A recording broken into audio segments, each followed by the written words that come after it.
नमस्ते। आज की कक्षा में सबको स्वागत। हम पिछली कक्षा में उदय प्रकाश के बारे में पढ़ा। उदय प्रकाश ने लिखी हुई अबरा नामक एक लघु कहानी के बारे में पढ़ा, कुछ भाग पढ़ा। यहाँ हम लेखक और लेखक के भाई के संबंध की एक कहानी है। बचपन में होने वाले एक घटना के बारे में यहाँ कहते हैं।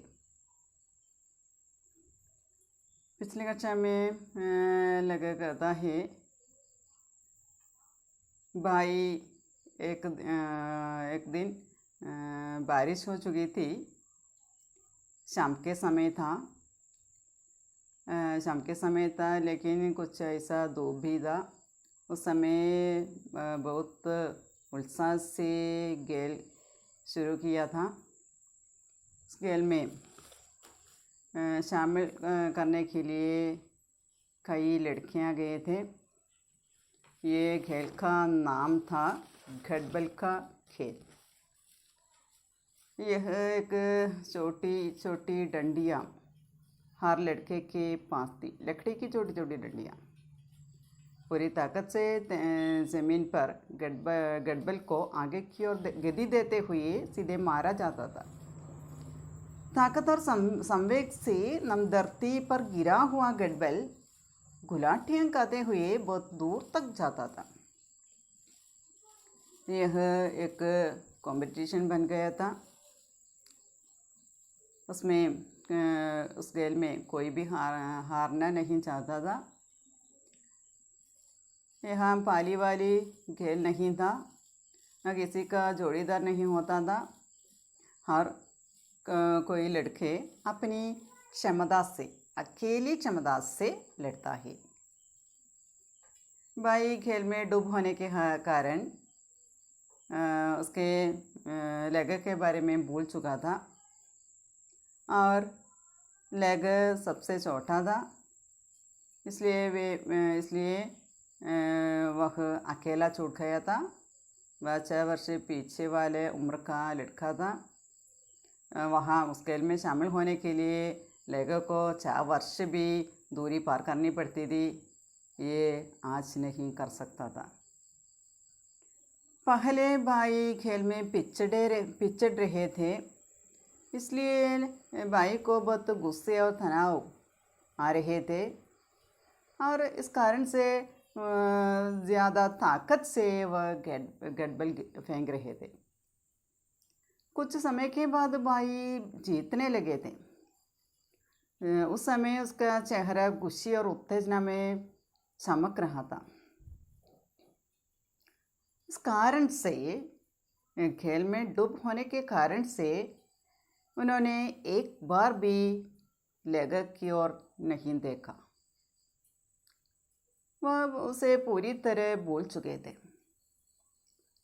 इसलिए लेखक को रोना आ रहा था और भाई के प्रति उसके अंदर प्रतिकार पैदा हो रहा था। समय लेखक अपने गटबल को अकेला अलग गड़ा हुआ एक पत्थर पर पटक रहा था।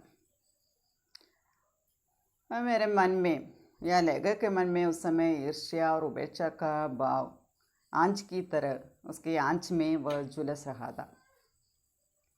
ये गटबल को पत्थर पर पटकते समय ये गटबल एक चट्टान से टकरा कर उछला और उसके माथे पर आकर लगा। मादा फूट गया और बहुत खून बहने लगा। मेरी चीख सुनकर भाई मेरी ओर दौड़े। बीच में खेल रुकने के बाद मेरी ओर दौड़े और भाई बहुत घबरा कर मुझसे पूछा, क्या हुआ? और मेरी हथेली पर मेरी माथे को अपनी हथेली से दबा रहे थे, लेकिन मेरा गुस्सा समाप्त नहीं हुआ था। मेरे भाई को अपनी उपेक्षा का दंड देना चाहता था। നെക്സ്റ്റ് നമ്മൾ ഇന്ന് എടുക്കാൻ പോകുന്നതാണ്. അപ്പോൾ ഇവിടെ അവനെ അവഗണിച്ചു എന്നുള്ളതിന് ശിക്ഷ കൊടുക്കാൻ വേണ്ടി തന്നെ പരിപാടിയിട്ട് ആ ഉള്ളിലെ ദേഷ്യം അടക്കാൻ പറ്റാതെ അവൻ നേരെ ഓടിപ്പോവാണ്. मैंने भाई को झटक दिया और खुद को छुड़ाकर घर की ओर भागा. ഞാൻ എന്ത് ചെയ്തു? ചേട്ടനെ ഝടക് ദിയ തള്ളി മാറ്റി, അല്ലെ ഉന്തിയിട്ട് എന്ത് ചെയ്തു?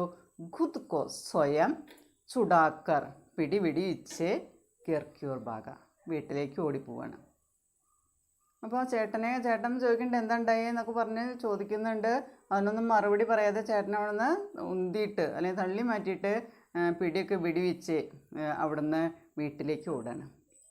ഭായി ഡർ ഗയേ ഥേ और दौड़ कर मुझे मनाना चाहते थे. ഭായി സഹോദരൻ ചേട്ടൻ വളരെയധികം പേടിച്ചിരുന്നു. ഓടി വന്നിട്ട് എന്നെ തടയാനായിട്ട് ആഗ്രഹിച്ചിരുന്നു. മുझे मनाना चाहते थे लेकिन उनका दायां पैर पोलियो का शिकार था इसलिए वे मेरे साथ दौड़ नहीं सकते थे. അപ്പം നമ്മൾ നേരത്തെ പറഞ്ഞു അബാഹിജാണ്, വികലാംഗനാണ്, പോളിയോ വന്ന് ഒരു കാലിന് സ്വാധീനമില്ല നമ്മൾ പറഞ്ഞിരുന്നു.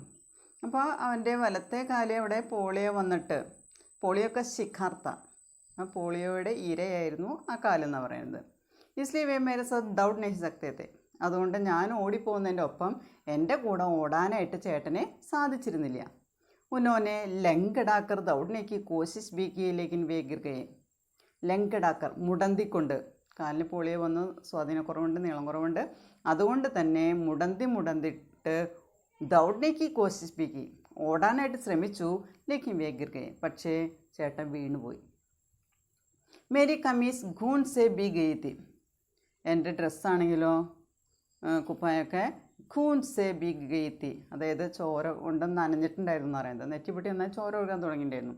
സിർക്കെ ബാൽ ഖൂൻ സെ ലിത്തർ ഗയത്തെ, തലയിലെ ബാൽ എന്ന് പറഞ്ഞാൽ മുടിയൊക്കെ ബ്ലഡ് കൊണ്ടാകെ നനഞ്ഞു കുതിർന്നിരുന്നു എന്ന് പറയുന്നത്. ലിത്തർ ഗയതെ ആകെ നനഞ്ഞു കുതിർന്നിരുന്നു. അപ്പം നെറ്റിമിലാണ് പൊട്ടിയതപ്പോൾ ബ്ലഡ് ഒഴുകി മുടിയൊക്കെ നനഞ്ഞു എന്ന് പറയുന്നത്. മാ മുജേദേക്ക ഡർ ഗയ്യ രോനയിലേക്ക്, അപ്പം നെറ്റിമിൽ അല്ലെങ്കിൽ ചോര ഒൽപ്പിച്ചുകൊണ്ട് വരുന്ന ഈ മകനെ കണ്ടപ്പോൾ അമ്മ പേടിച്ച് കരയാൻ തുടങ്ങി. പിതാജി ഗബരായെ ഹുയെ ഗാവ് പർ പൗഡർ ഡാലിനിലകെ, അച്ഛനാണെങ്കിലോ വളരെയധികം പരിഭ്രമിച്ച് വളരെ പേടിച്ചിട്ട് ഗാവ് എന്ന് പറഞ്ഞു കഴിഞ്ഞാൽ അവിടെ മുറിവിൽ പൗഡർ ഡാലിനിൽ പൗഡർ വിതറിയെന്ന് പറയുന്നത്. അപ്പോൾ രക്തമൊലിപ്പിച്ചു വന്ന ഈ മകനെ കണ്ടപ്പോൾ ശരിക്കും അമ്മ പേടിച്ച് കരയാൻ തുടങ്ങി. അച്ഛനും പേടിച്ചു. എന്നിട്ട് അച്ഛൻ എന്ത് ചെയ്തു? മുറിവിലൊക്കെ പൗഡർ ഇട്ട് കൊടുക്കുകയാണ് ചെയ്യുന്നത്. മേനെ രോത്തെ ഹുയെ മാംകോ പത്തായാക്കി മുझे ഭായിനെ ഗഡ്ബഡ് സെ മാരാ ഹേ, ഞാൻ കരഞ്ഞുകൊണ്ട് അമ്മയോട് പറഞ്ഞു. എന്താ പറഞ്ഞത്? മുझे ഭായിനെ, എന്നെ ചേട്ടൻ എന്ത് ചെയ്തു?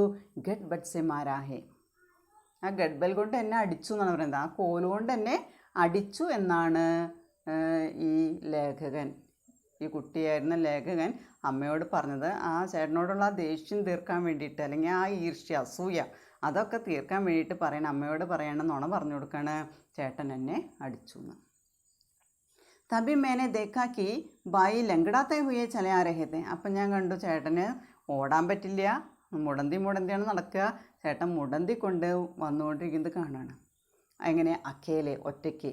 ഉनको ആശങ്ക ഹോഗി, അദ്ദേഹത്തിന് സംശയം ഉണ്ടായിട്ടുണ്ടാവും, ഇവിടെ വന്ന് എന്തെങ്കിലുമൊക്കെ ഒപ്പിക്കുന്നുള്ള സംശയം ചേട്ടനുണ്ടായിട്ടുണ്ടാവും. വേ ഡരേ ഹുയെ രഹേ ഹോങ്കെ, വളരെയധികം പേടിച്ചിട്ട് തന്നെയാണ് ചേട്ടനും വരുന്നത്. ഭായി ബാർ ബാർ कहते रहे कि मैंने इसे नहीं मारा लेकिन पिताजी उन्हें पीटे जा रहे थे. അപ്പോൾ ചേട്ടൻ വീണ്ടും ആവർത്തിച്ച് പറഞ്ഞുകൊണ്ടിരിക്കുകയാണ്, മേനെ ഇസെ നഹി മാര, ഞാൻ അവനെ അടിച്ചിട്ടില്ല, ലേക്കിൻ പിതാജി ഉനെ പീട്ടേ ജരഹേത്തെ. പക്ഷേ അച്ഛനതൊന്നും കേൾക്കുന്നില്ല. അതായത് ലേഖകൻ പറഞ്ഞു ചേട്ടൻ എന്നെ ഗഡ്ബൽ കൊണ്ട് അടിച്ചു എന്ന് പറഞ്ഞു, അത് മാത്രമേ കേട്ടിട്ടുള്ളൂ. തലപൊട്ടി രക്തം ഒലിക്കുന്നുണ്ട്, വേറെ ഒന്നും അന്വേഷിക്കുന്നില്ല. ചേട്ടൻ പറയുന്നുണ്ട് ഞാനൊന്നും ചെയ്തിട്ടില്ല, ഞാൻ അടിച്ചിട്ടില്ല എന്ന് പറയുന്നുണ്ട്. പക്ഷേ അച്ഛനൊന്നും കേൾക്കുന്നില്ല, ചേട്ടനെ പിടിച്ചടിച്ചുകൊണ്ടിരിക്കുകയാണ്. ഭായി രോ രഹേത്തെ, ചേട്ടൻ കരഞ്ഞുകൊണ്ടിരിക്കുകയാണ്. വേ സച്ച് ബോൾ രഹേത്തെ ലേക്കിൻ ഉനെ സസാ മിൽ രഹി തി, ചേട്ടൻ സത്യമാണ് പറഞ്ഞുകൊണ്ടിരുന്നത്. പക്ഷേ ചേട്ടൻ പറയുന്നത് സത്യം ആരും അവിടെ വിശ്വസിക്കുന്നില്ല. പരിക്ക് പറ്റിയവൻ പറയുന്നത് എന്താണോ അതാണ് എല്ലാവരും വിശ്വസിക്കുന്നത്. അവൻ നുണ പറയുന്നതാണെന്ന് ആർക്കും തോന്നുന്നില്ല. അപ്പോൾ ചേട്ടൻ കരയുന്നുണ്ട്, ചേട്ടൻ സത്യം പറയുന്നുണ്ട്. പക്ഷേ ലേക്കിൻ ഉനെ സസ എന്ന് പറഞ്ഞാൽ പണിഷ്മെൻറ്റ്, മിൽ രഹി തി, ശിക്ഷ കിട്ടിക്കൊണ്ടിരിക്കുന്നത് ചേട്ടന്.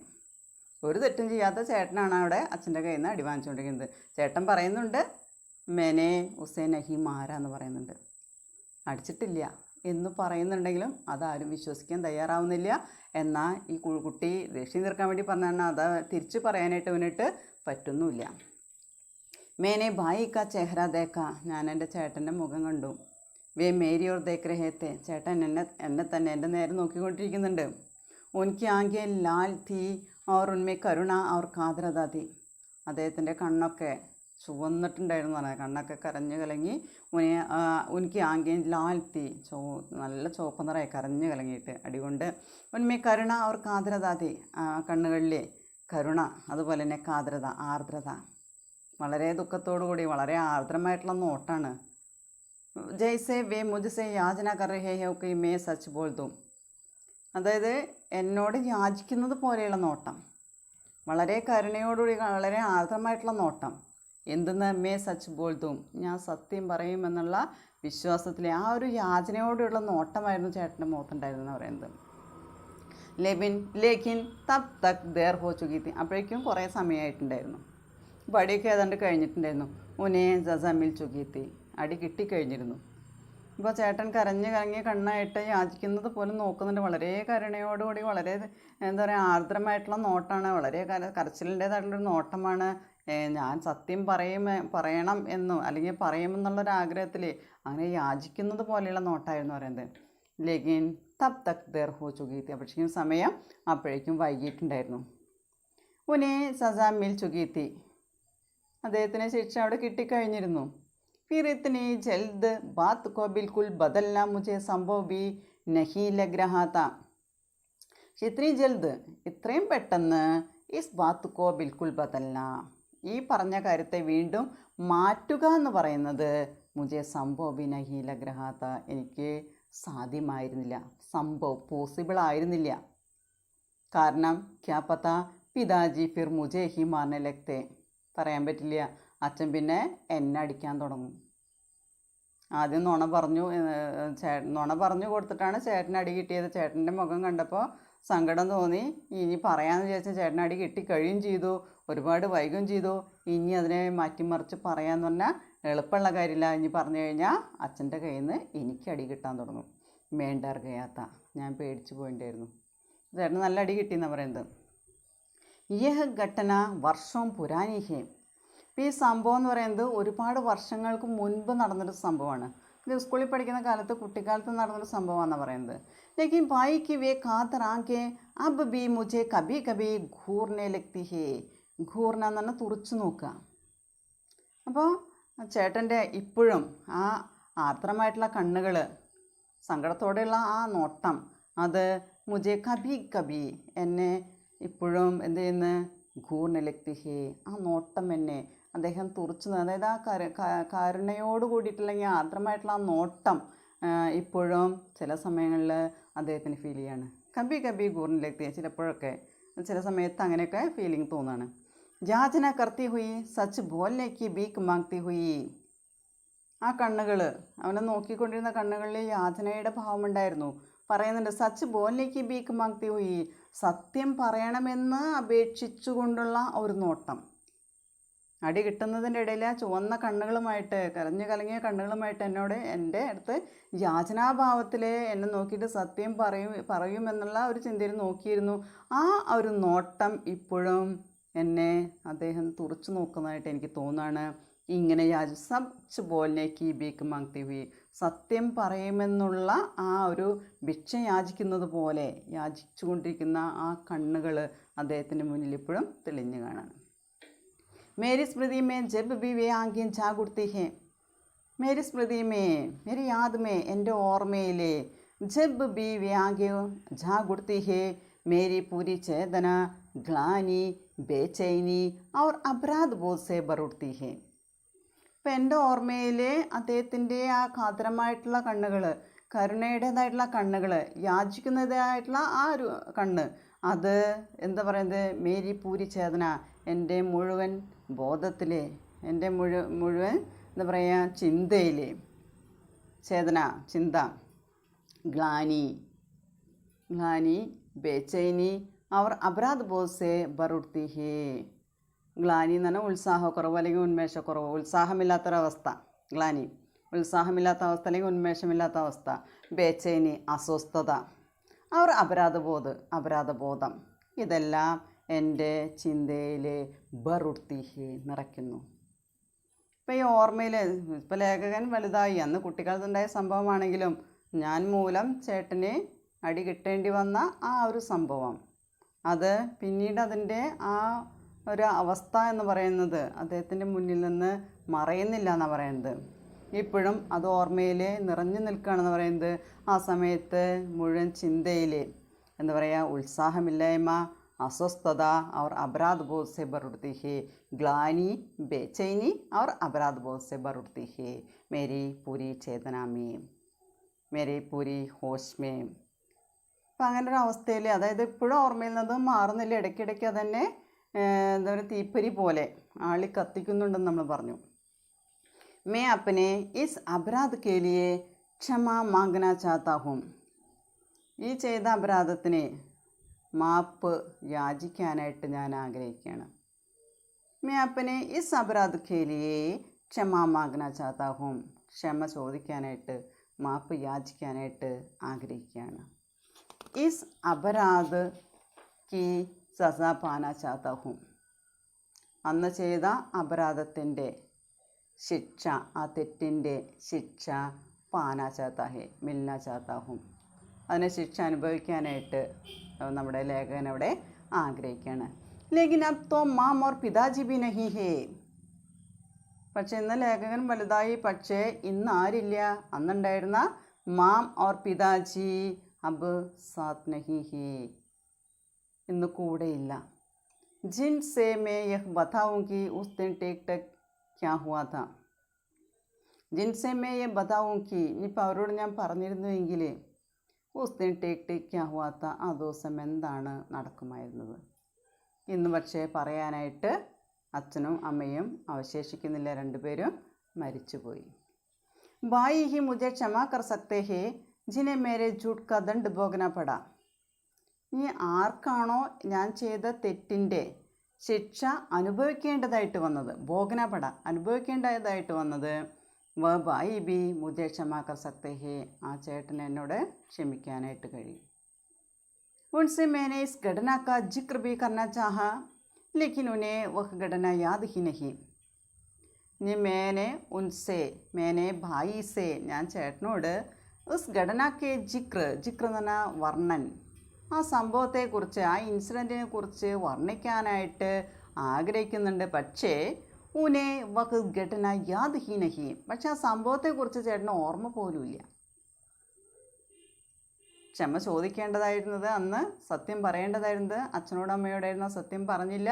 ഇന്ന് അവരില്ല. ഇപ്പം ക്ഷമ ചോദിക്കേണ്ടത് ചേട്ടനോടാണ്.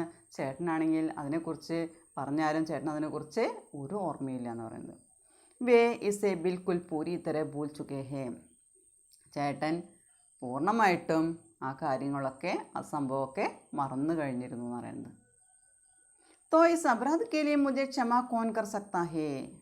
പക്ഷേ ഈ തെറ്റിനെ മുझे ക്ഷമ കോൻ കർ സക്താ ഹേ, ആർക്കാണ് എന്നോട് ക്ഷമിക്കാൻ കഴിയുക.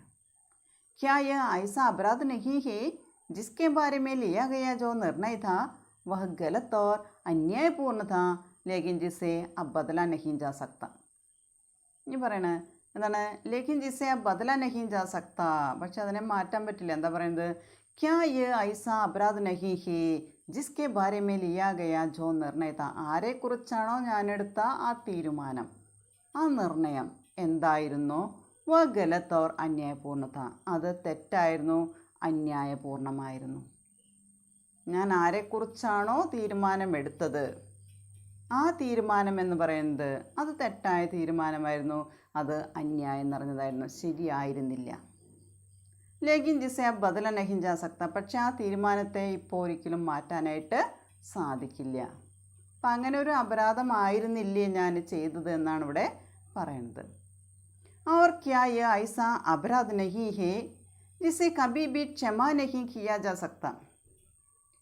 ഇനിയിപ്പോൾ ക്യാ യേ ഐസ അപരാധ് നഹി, ഇനിയിപ്പോൾ അത് അങ്ങനെയുള്ളൊരു അപരാധമായിരുന്നില്ല, തെറ്റായിരുന്നില്ല. ജിസെ കബി ബി ക്ഷമ നഹി കിയാ ജാ സക്ത, ഇനി അതിനൊരിക്കലും നമുക്ക് ക്ഷമിക്കാനായിട്ട് സാധിക്കില്ല. ക്യോംകി ഇസ്സെ മുക്തി അബ് അസംഭവ് ഹോ ചുകി ഹി. പണ്ട് ചെയ്ത ആ തെറ്റിനെ ഇന്ന് നമുക്ക് അത് ഇസ്സെ മുക്തി, അതിൽ നിന്ന് മോചനം എന്ന് പറയുന്നത് അബ് അസംഭവ് ഹോ ചുകി ഹി, അതിപ്പോൾ ഇമ്പോസിബിളായിട്ട് തീർന്നിരിക്കുകയാണ്, സാധ്യമല്ലാത്തതായിട്ട് തീർന്നിരിക്കുകയാണ്. അപ്പം അങ്ങനെ ഒരു അപരാധം ചെയ്തു, അങ്ങനെ ഒരു തെറ്റ് ചെയ്തു, അതിന് മാപ്പ് ചോദിക്കുക എന്ന് പറയുന്നത്, അതിന് ക്ഷമിക്കുക എന്ന് പറയുന്നത് ഇന്ന് നടക്കുന്ന കാര്യമല്ല. അത് വർഷങ്ങൾക്ക് മുൻപ് നടന്നൊരു കാര്യമാണ്. ചേട്ടൻ അതിനെക്കുറിച്ചുള്ള ഒരു ഓർമ്മയുമില്ല. ചേട്ടൻ അത് പൂർണ്ണമായിട്ട് മറന്നു പോയിരുന്നു പറയാൻ. ഇനി മാപ്പ് തരേണ്ടതായിരുന്നത്, അതെല്ലാം സത്യം പറയേണ്ടതായിരുന്നത് കൃത്യമായിട്ട്. ആ ദിവസം എന്തൊക്കെയാണ് ടിക് ടിക് ക്യാ ഹുവാത്ത, ഉസ് ദിൻ ടിക് ടിക് ക്യാ ഹുവാത്ത, ആ ദിവസം എന്തൊക്കെയാണെന്ന് നടന്നത് എന്ന് പറയേണ്ടിയിരുന്നത് അച്ഛനോടും അമ്മയോടുമായിരുന്നു. അത് പറയാനായിട്ട് ഇന്ന് അവർ അവശേഷിക്കുന്നില്ല. അപ്പോൾ ആ ഒരു സംഭവം എന്ന് പറയുന്നത് ലേഖകൻ്റെ മനസ്സിൽ ഇപ്പോഴും എന്താ പറയുന്നത്, തീപ്പൊരി പോലെ അതിങ്ങനെ ഇടയ്ക്കിടയ്ക്ക് ഇങ്ങനെ ആളിക്കത്തിക്കൊണ്ടിരിക്കുന്ന ഒരു ദുഃഖമായിട്ട് മാറിയിരിക്കുക എന്ന് പറയുന്നത്. അത് അദ്ദേഹത്തിൻ്റെ ഉള്ളിൽ എന്താ പറയുക, നമ്മൾ പറയുന്നുണ്ട്, യഹ് മേരി സ്മൃതി മേ ബൈ ക്യാങ്കേൻ ചാ ഗുഡ്തി ഹേ ഉസ് സമയ്. ചേട്ടൻ്റെ ആ കണ്ണുകൾ യാചന ബരേ ഉസ്കെ ഖാദർ ആങ്കേം, ആ കണ്ണുകൾ അതവിടെ പറയുന്നുണ്ട്. മേരി പൂരി ചേതന, എൻ്റെ മുഴുവൻ ബോധത്തിൽ അല്ലെ ചിന്തയിൽ ഗ്ലാനി ബേചൈനി और अपराध बोध से भर उठती है. ആ തെറ്റ് മനസ്സിലായി കഴിഞ്ഞപ്പോൾ നമ്മുടെ ലേഖകൻ പറയുന്ന കാര്യമാണ്, അത് എൻ്റെ ഉള്ളിൽ ഇപ്പോഴും അസ്വസ്ഥത നിറയ്ക്കുന്നു, ഉത്സാഹമില്ലായ്മ വരുന്നു, അപരാധബോധം എൻ്റെ ഉള്ളിൽ നിറയുന്നു. ഒരിക്കലും മാപ്പർഹിക്കാത്ത തെറ്റാണെന്ന് ചേട്ടനോട് ചെയ്തത്, അത് തെറ്റ് തിരുത്താനായിട്ട് അദ്ദേഹത്തിന് സാധിച്ചില്ല. അതിൻ്റേതായിട്ടുള്ള അപരാധബോധം അദ്ദേഹത്തിൻ്റെ ഉള്ളിൽ നിറഞ്ഞു നിൽക്കുന്ന അവസ്ഥ, അതാണ് നമ്മളതിൽ ലേഖകൻ പറയുന്നത്. ലേഖകൻ്റെ ജീവിതത്തിലുണ്ടായിട്ടുള്ളൊരു സംഭവം തന്നെയാണ് ഇവിടെ നമ്മൾ ഈ കഥയുടെ അടിസ്ഥാനമാക്കിയിട്ട് അവിടെ ലേഖകൻ ചെയ്തിരിക്കുന്നതെന്ന് പറയുന്നത്. നമ്മൾ പറയുന്നുണ്ട്, ഇതിൽ പറയുന്നൊരു കാര്യം ഇങ്ങനെയാണ്, लेखक खेल खेल में अपनी गलती से सिर पर लगी चोट का दोषारोपण अपने बड़े भाई पर लगाकर उसे अपने पिता से पिटवाता है. ലേഖകൻ ചെറുപ്പത്തിലെ കുട്ടിക്കാലത്ത് അദ്ദേഹത്തിൻ്റെ കയ്യിൽ നിന്ന് പറ്റിയൊരു തെറ്റ് തന്നെയാണ്. പക്ഷെ അതിൻ്റെ കുറ്റം എന്ന് പറയുന്നത് അസൂയ കാരണം, ദേഷ്യം കാരണം, ചേട്ടൻ ശ്രദ്ധിക്കുന്നില്ല എന്നുള്ള ചിന്ത കാരണം, എല്ലാം കൊണ്ടും അവിടെ ആ മുറിവിൻ്റെ കുറ്റാരോപണം എന്ന് പറയുന്നത് ചേട്ടൻ്റെ തലയിൽ വെച്ചു കൊടുത്ത് വീട്ടിൽ ഓടിച്ചെന്ന് പറഞ്ഞ് അച്ഛൻ്റെ കയ്യിൽ നിന്ന് അടി വാങ്ങിച്ചു കൊടുക്കുക. ഉസ് സമയം ഉസ്കാ തനിക് ബി ഉസ് സമയം ഉസേ ഇസ്കേ ലിയേ തനിക് ബി ദുഃഖ നഹീ ഹോത്ത. ആ സമയത്ത് ദുഃഖമൊന്നും തോന്നിയില്ല. പർ ബാദ് മേം, പിന്നീട് ഇസ്കേ ലിയേ ഉസേ ബോത്ത് ഗ്ലാനി ഹോത്തി ഹേ. അത് ചിലപ്പോഴൊക്കെ അദ്ദേഹത്തിൻ്റെ ഉള്ളിൽ വളരെയധികം അസ്വസ്ഥത ഉണ്ടാക്കുന്നു, അപരാധബോധം ഉണ്ടാക്കുന്നു എന്ന് പറയുന്നത്. ഇസ് ഘടന കെ ലിയേ വഹ ആജന്മ ഇസ് അപരാധ ബോധ സെ ഗ്രസ്ത് രഹ. ഈ ഒരു സംഭവം കാരണം ഭായി और लेखक के संबंध की ऐसी घटना के कारण, ഈ ഒരു സംഭവം കാരണം ലേഖക് ആ ജന്മ ഇസ് അപരാധ ബോധ സെ ഗ്രസ്ത് രഹ. ആ ജന്മ എന്താ പറയുക, ജീവിച്ചിരിക്കുന്നിടത്തോളം കാലം അത് അദ്ദേഹത്തിൻ്റെ ഉള്ളിൽ ഒരു അപരാധ ബോധമായിട്ട്, ഒരു തെറ്റായിട്ട് അദ്ദേഹത്തിൻ്റെ ഉള്ളിൽ ഇങ്ങനെ നിറഞ്ഞു നിൽക്കുന്നതായിട്ട് ലേഖകനെ തോന്നണം. Okay, thank you.